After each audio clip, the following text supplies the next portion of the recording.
책임을 반드시 물을 것입니다.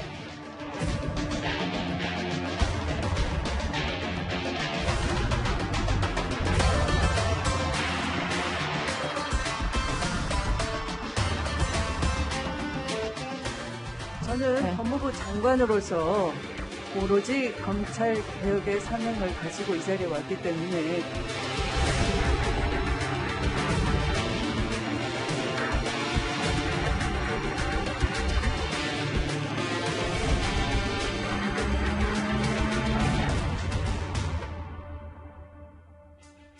예, 오늘 뉴스탑10은 정부의 책임론이 들끓고 있는 동부구치소 집단 감염 얘기로 시작을 합니다. 오늘 야당에서는요, 추미애 장관에게 책임을 묻겠다면서 검찰 고발까지 하기로 했습니다. 이 소식 지금부터 하나하나 풀어보도록 하겠습니다. 먼저 이도원 의원님. 네. 추 장관 얘기를 하기 전에 지금 오늘도 66명이 추가로 확진되면서 총 1,191명 동부구치소 집단 감염이 쉽게 가라앉지 않고 있습니다. 그렇습니다. 오늘 동부구치소에서 또 66명이 다시 확진이 돼서 현재 수용자가 1,320명인데 그중에 672명, 그러니까 정확히 50.9%입니다. 그렇다면은 동부구치소에 있는 수용자 둘 중에 한 사람은 그 감염됐다는 얘기예요. 이 정도면은 정말 방역 대참사라고 하지 않을 수가 없습니다. 그리고 둘 중에 한 사람이 감염됐기 때문에 감염되지 않은 다른 수용자들도 굉장히 좀 위험에 처한 상황이다. 이렇게 볼 수 있으니까 예. 그 감염되지 않도록 만전을 기해야 될 것 같고, 지금 동부구치소에서 이제 확진자들이 이송한 340명이 이송한 그 경북 북부 2교도소, 그러니까 우리가 이제 이른바 청송교도소로 많이 얘기하죠. 여기에도 확진자가 많지만 광주교도소, 서울 남부교도소, 서울구치소, 영월교도소, 강원 북부교도소 이런 데도 계속 확진자가 나오고 있습니다. 그렇기 때문에 지금까지는 1,191명인데 이 숫자가 늘어날지 줄어들지 알 수 없는 상황이고, 이 교정시설, 전국의 54개 교정시설뿐만 아니라 요양병원 등 다른 취약시설들도 지금 일단 방역에 계속 긴장을 늦추지 말고 대비해야 되는 상황인 것 같습니다. 그래야 될 텐데요. 오늘 방역당국과 법무부는 뒤늦게 교정시설 방역 대책을 발표했습니다. 같이 한번 들어보겠습니다. 전체 교정시설에 대해서는 전수 검사를 실시하여 환자를 선제적으로 찾아내고자 노력하고 있습니다. 집단 감염 예방을 위해 수용자에게 매일 한 매의 마스크를 지급하고 직원에 대해서 주 1회 신속 항원 검사를 실시하여 코로나19의 유입을 차단할 것입니다. 방역당국의 메시지 취지는 공감합니다만 김종욱 교수님, 글쎄요. 지금 1,000명이 넘어섰는데 확진자가 뒤늦게 내놓은 대책이 마스크 하루 한 개, 너무 당연한 건 아닌지, 그래서 또 비판의 목소리도 있는 것 같습니다. 근데 지금 상황에서는 백신 접종 외에는 방법이 없는 거죠. 그리고 제가 보니까 교정시설에 대한 대응 매뉴얼도 있었는지에 대해서 좀 궁금해요. 그래서 이번 사태에 대해서 명확한 조사를 하지 않게 된다면 방역당국도 교정시설에 대한 어떠한 대응책들을 만들기는 어려울 것 같다. 오히려 동부구치소 사태가 앞으로 교정시설에 대한 향후 매뉴얼을 만들 수 있는 제가 볼 땐 하나의 표본이 될 거라는 생각이 드는 거고요. 제일 큰 문제는 제가 볼 때 거의 이게 K방역의 늪이 된 것 같아요. 동부구치소가. 다 아시겠지만 소위 사전 방역 자체가 안 된 거잖아요. 3밀이라고 얘기한 그게 딱 많은 소위 교정시설 공간 아니겠습니까? 예. 여기다 대책을 아무도 해보지 않았어요. 거기다가 마스크도 제대로 지급이 안 된 상황이었고 거리두기도 안 된 상황이었죠. 그다음에 다 아시겠지만 그 이후에도 일상적인 방역뿐만 아니라 그다음에 확산 방지 같은 경우도 다 실패한 내용들이 다 나오는 것 같아요. 그다음에 그 이후에 방역 지침도 위반했어요. 제가 볼 때는 총체적으로 그러니까 국민들이 잘 지키고 있는 부분들에 대해서 전혀 하나도 대안을 만들지 못했고 사전 매뉴얼도 없었고 사태가 발생한 다음에도 거기에 대한 적절한 대응도 하지 못한 게 동부구치소라는 생각이 들기 때문에 저는 이거 제가 볼 때 누가 뭐라고 하더라도 할 말이 없다. 입이 열 개도 할 말이 없다 생각이 들고, 저는 지금 이런 마스크 한 장이나 대책 이후에 동부구치소에 대해서 명확하게 조사해서 거기에 맞는 내용들을 가지고 대응 매뉴얼도 만들고 거기서 위반한 사항에 대해서는 좀 엄벌해야 된다고 생각해요. 좀 그렇지 않는다면 전 제2의 동부구치소가 나오지 말라는 법이 없기 때문에 저는 이 사태만큼은 좀 엄중하게 정부가 대책을 세워야 된다고 생각을 합니다. 그러니까 김 교수님 보셨을 때는 왜 확진자, 비확진자 잘 나눴던 게 K방역의 원동력이었는데 구치소에서는 왜 그게 안 됐다고 보시는 거예요? 법무부에 정말 초동대처 미흡이 결정타였다고 보시는 겁니까? 저는 저기에 관련해서는 제가 정확히 알 수는 없습니다만 저는 동부구치소만 특이하게 발생했기 때문에 동부구치소 자체 제가 볼 때는 행정 시스템 자체가 상당히 안 좋은 상황이었고 거기에 코로나19라고 하는 것이 가능하다고 생각이 드는 측면들이 분명히 있습니다. 또 하나는 뭐 공간적인 구조도 분명히 있겠습니다만 저는 초동 대응과 관련해서 더 확인해야 될 게 뭐냐면 만약에 확진자가 나왔다면 법무부에 어떻게 보고했는지 그리고 보고에 대해서 어떤 지시를 했는지 그다음에 지시한 사항을 어떻게 이행했는지, 이행 점검을 법무부가 어떻게 했는지 이걸 정확히 확인하지 않게 된다면 저는 큰 문제가 있다는 생각이 드는 거고요. 저는 아마도 그런 과정에서 제가 볼 땐 대부분 다 지침과 내용대로 동부구치소가 실행하지 않은 것이 가장 큰 원인이라는 생각이 드는 거고요.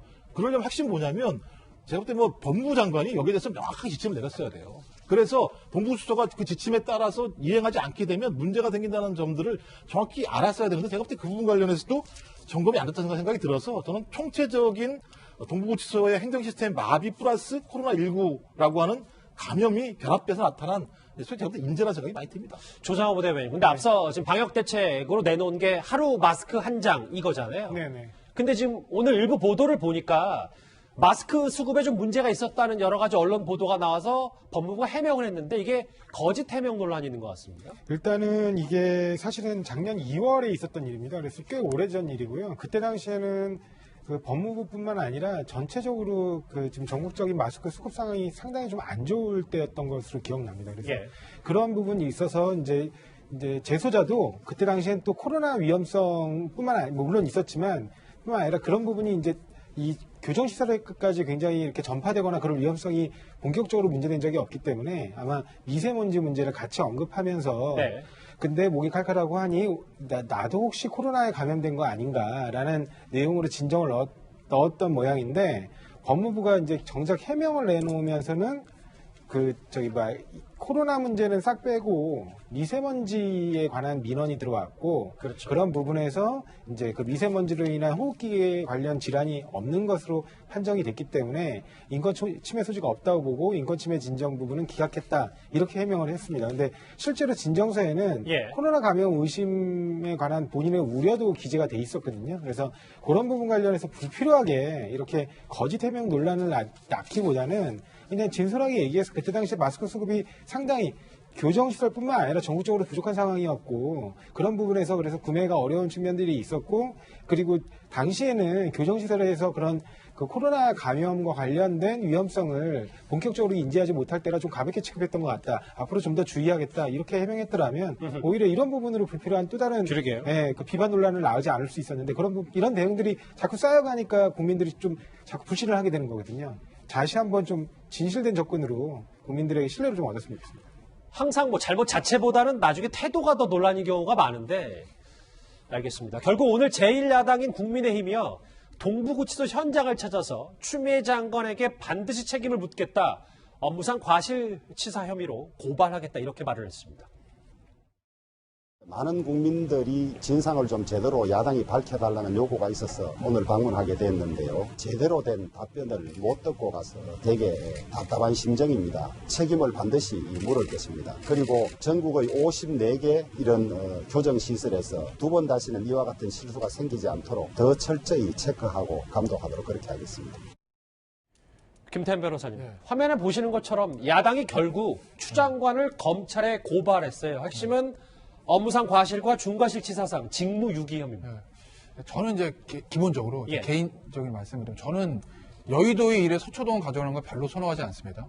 그게 뭐 야당이 고발한 거건 여당이 고발한 거건 정치권에서 일하는 데는 정치권에서 뭐 지지고 볶든 뭘 해결을 해야지 자꾸 서초동 가서 고소고발하는 거 저는 기본적으로 좋아하진 않아요. 그건 이제 전제를 깔고 말씀드릴게요. 근데 이제 국민의힘이 이거를 고발했단 말이에요.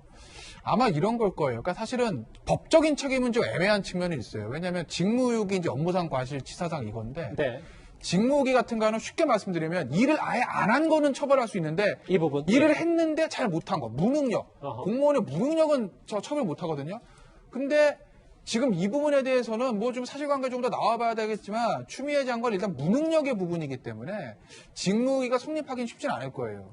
그러니까 업무상 과실 같은 경우에도 예전에 보시면 우리 이제 세월호 참사 말씀을 드리면 뭐 거기 이제 세월호 선장이라든지 예를 들면 거기 이제 그 처음에 구조와 같은 해경 당시 책임자, 현장 책임자 같은 사람들은 뭐 부작위한 살인도 인정됐고 업무상 과실도 인정됐는데 올라가서 해양경찰청장, 뭐 해수부 장관 여기까지는 사실 업무상 과실이 인정은 안 되거든요.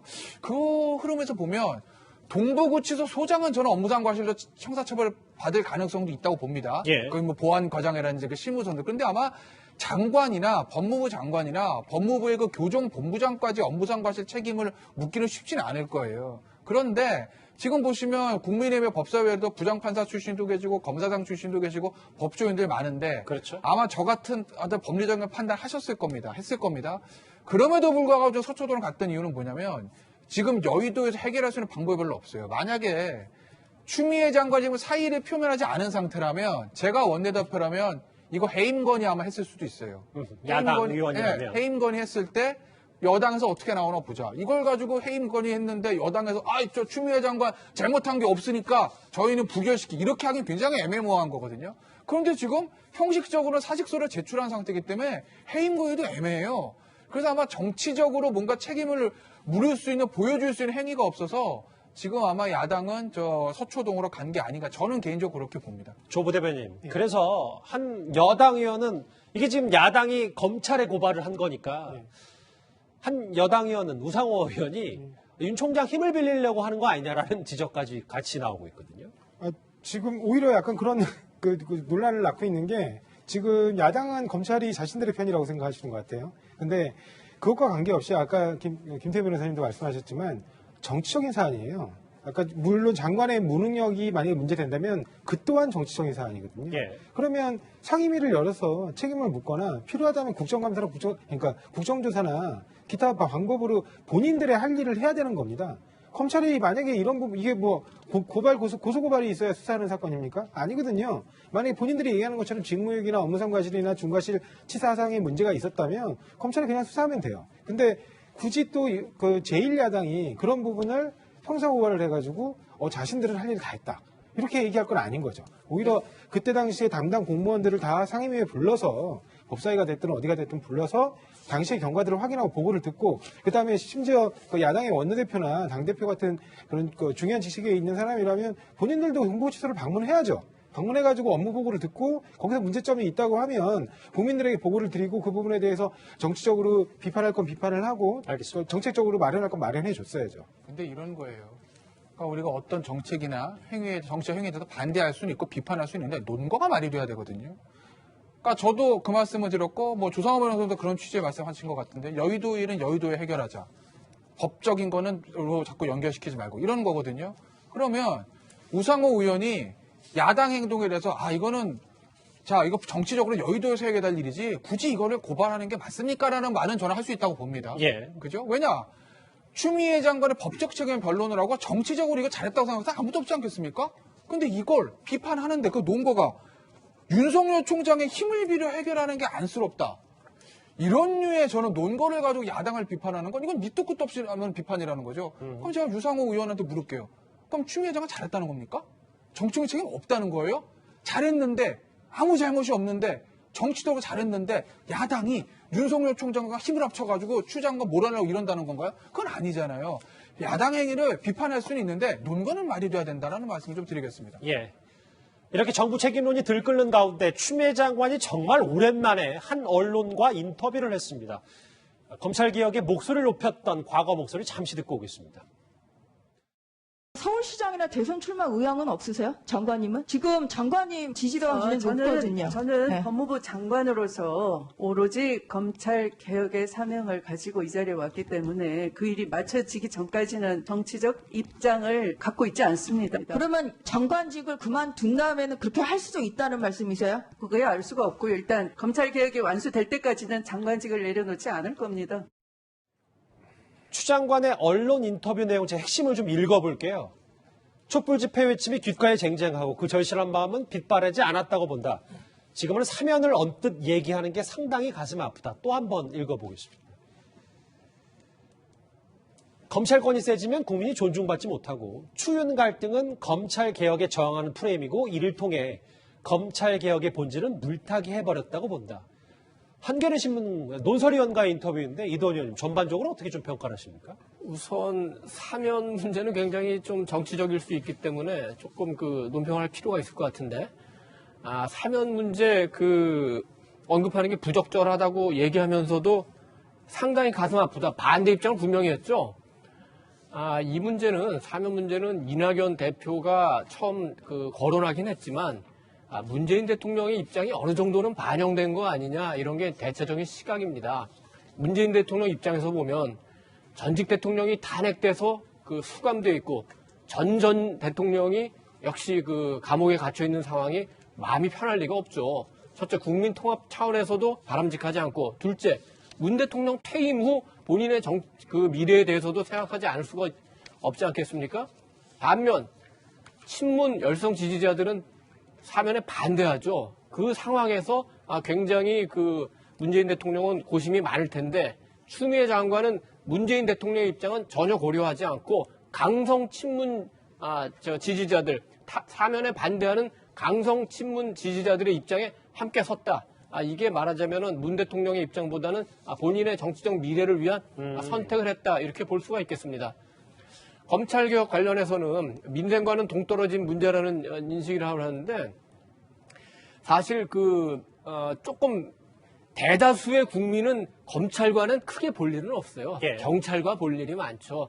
다만 이제 검찰과 관련해서 갖고 있던 인식도 있고, 검찰 수사를 받은 분 중에 굉장히 비판적인 입장도 있는데, 문정부가 추구했던 검찰 개혁이라는 게 정확한 방향은 저도 아직 모르겠습니다만, 그 중에서 공수처, 그다음에 검경 수사권, 이런 부분은 뭐 일반 국민하고 큰 관계는 없고, 다만 수사 관행, 예를 들어서 피의 사실 유포라든지 포토라인이라든지 이런 부분에 대해서 약간의 개선된 방향이 있었기 때문에, 지금 일반 국민이 검찰 개혁이 됐다, 이렇게 피부로 느끼기에는 아직 어려운 상황이 아닌가, 이렇게 생각합니다. 한겨레 신문과 인터뷰 내용 또 있는데요, 김종욱 교수님. 그럼에도 사직하게 된 주된 이유는 무엇인가 했더니, 하다 보면 돌부리에 걸리기도 하고 넘어지기도 한다. 이거는 저희가 좀 어떻게 받아들이면 됩니까? 제가 인터뷰 내용 중에 예. 저긴 맞다고 생각해요. 그러니까 장관이 가지고 있는 인사권, 수사지휘권, 감찰권을 행사해서 그걸 통해서 민족 통제를 하겠다. 전 거기에 동의합니다. 근데 돌부리에 걸려 넘어진 게 아니고 제가 볼 때 돌부리 찬 거잖아요. 돌부리 찰 거면 제가 볼 때는 감찰도 정확한 절차에 맞게 진행을 해서 예. 법원에서 그런 판결이 안 나도록 하거나, 아니면 징계 사유도 명확하게 해서 국민이 봐도 당연히 징계해야지라고 만들어야 되는 거죠. 제가 볼 때 본인이 돌부리를 세게 찼는데, 그 돌부리에 찼다고 생각했는데 거기에 이제 걸려 넘었다고 본인은 생각하시는 것 같은데, 저는 이제 퇴임하시는 분이면 전 이제 좀 남겨야 되는 거죠. 앞으로 검찰 개혁이 뭐가 남았는지 말씀하셔야 돼요. 첫 번째는 저희 특수사통 중심의 과잉수사 하지 말아라. 예. 이거 우리가 본 거 아니냐. 두 번째는 제도개혁 지금 1단계 하고 있다. 1단계를 넘어서 2단계 제도개혁으로 가야 된다. 수사권 문제 계속 검토에 남길 것인가 남기지 않을 것인가 토론해보자라고 얘기하고, 전체적으로 인권을 유린해왔던 많은 문제들이 있었으니 사법권력 전체에 대해서 한번 고민해보자, 이런 말씀을 하시는 게 제가 볼 때는 돌부리 말씀하시는 게 아니라 적어도 앞으로 사법 전체적인 구조와 그다음에 저희 그것이 국민을 위해서 얼마만큼 작동하는 것인가에 대해서 그런 과제들을 하자고 말씀하셔야 되는데, 저렇게 말씀하시면 본인은 잘못이 없다고 또 국민들이 생각하지 않겠어요? 그 문제라는 생각이 들어요. 예. 그런데 하나 짚어볼 부분이 있습니다. 추미애 장관이 사의를 표명했다고 한 지 20일이 지났는데 청와대가 여전히 공식 사표 수리 여부를 밝히고 있지 않은 겁니다. 저는 검찰 3의 최고 감독자인 법무부 장관으로서 오랫동안 해결하지 못한 검찰 개혁의 소명을 완수하고, 추 장관 본인의 사의 표명과 거치 결단에 대해서도 높이 평가하며 앞으로 숙고하여 수용 여부를 판단하겠다. 사의 표명 당시 화면, 지난달 16일 화면을 저희가 모아봤는데, 이도원 의원님. 네. 취재 경험 많으시잖아요. 이렇게 새로운 장관이 물론 후보자 지금 청문회 준비하고 있습니다만 사표 수리가 이렇게 공식적으로 밝혀지지 않는 경우도 있는 겁니까? 아닙니다. 이번에는 굉장히 특이한 경우인 것 같아요. 딱 일주일 전, 그러니까 작년 12월 30일 날, 이 자리에서 방송하던 게 제가 아직도 기억납니다. 여기 지금 컴퓨터 그래픽에 청와대가 사표를 수리했다고 써 있었어요. 그래서 제가 그건 아마 아닐 거다. 왜냐하면은 박범계 장관 후임을 발표했지만 인사청문회를 거쳐서 임명돼야 되는 절차가 있기 때문에 그때까지는 그 추미애 장관이 그 업무를 계속 할 거다 이렇게 했는데 청와대에서 사표를 수리했다는 얘기도 그때 나왔어요. 예. 그렇게 되면은 조국 전 장관이 물러나고 김호수 차관이 대행했던 것처럼 지금 이용구 차관이 대행할 수가 있는 상황이라서 그렇게 이해를 했는데 그러나 계속 추미애 장관이 지금까지도 업무를 계속 하고 있는 거 아닙니까? 심지어는 계속 이전보다 더 적극적으로 하는 측면도 있는 것 같아요. 그럼 왜 그러냐? 예.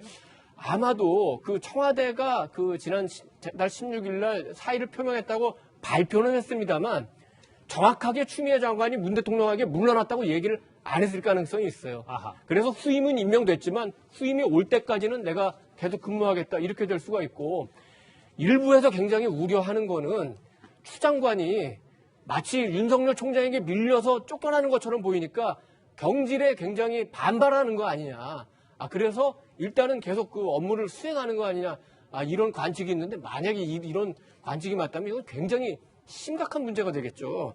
그 세 번째는 추 장관이 그 윤석열 총장이랑 맞서는 모습을 보이니까 청와대 그 게시판에 추 장관 계속하게 일하게 해달라는 그 청원까지 올라올 정도로 그 친문 내 지지세는 확산되고 있지 않습니까? 예. 청와대가 그걸 인식해서 사표 수리를 늦추는 걸 수도 있고 아주 기술적으로 보면 박범계 장관이 임명이 될 것 같긴 합니다만 하도 지금 최근에 어제 오늘 여러 가지 의혹이 제기되니까 만약의 사태에 대비해서 추 장관이 좀 더 일하는 거 아니냐 그런 관측도 있긴 있습니다. 그럼 일부 보도를 제가 인용해서 읽어볼게요. 중앙일보 보도에 따르면 그래서 정치권 일각에서는 문 대통령이 지난달 16일에 사의 표명했을 때 면담을 마치고 나가는 추 장관에게 춘추관 그러니까 기자실 들러서 본인이 사의 표명했다고 직접 말하고 가라며 하도록 압박했다는 얘기까지 흘러나왔다. 그런데 이게 현실적으로 지켜지지 않았다는 건 이 일부 보도를 인용했을 때는 대통령이 물러나라는 요청을 추 장관이 거부한 거 아니냐 이런 해석도 나오는데 동일하십니까? 저 보도가 맞으면 항명인 거죠, 일종의.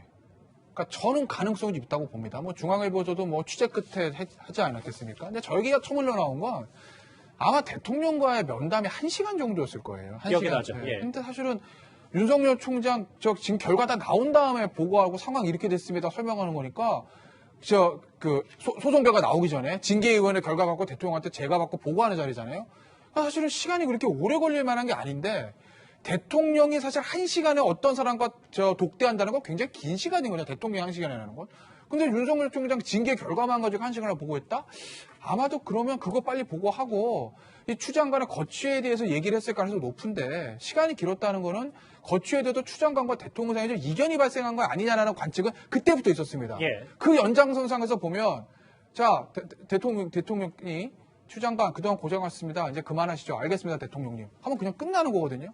근데 얘기가 뭔가 있었으니까 1시간가량 길어졌을 거고 그 연장선상에서 중앙일보 보도를 좀 해석을 해보면 대통령이 춘추관 들렸다 가세요. 그 얘기는 뭐죠? 춘추관 가서 제가 오늘 사직서 냈습니다. 공식화하라는 얘기인데 말 안 듣고 그냥 갔다. 저 보도가 맞다고 하면요. 이거 항명입니다.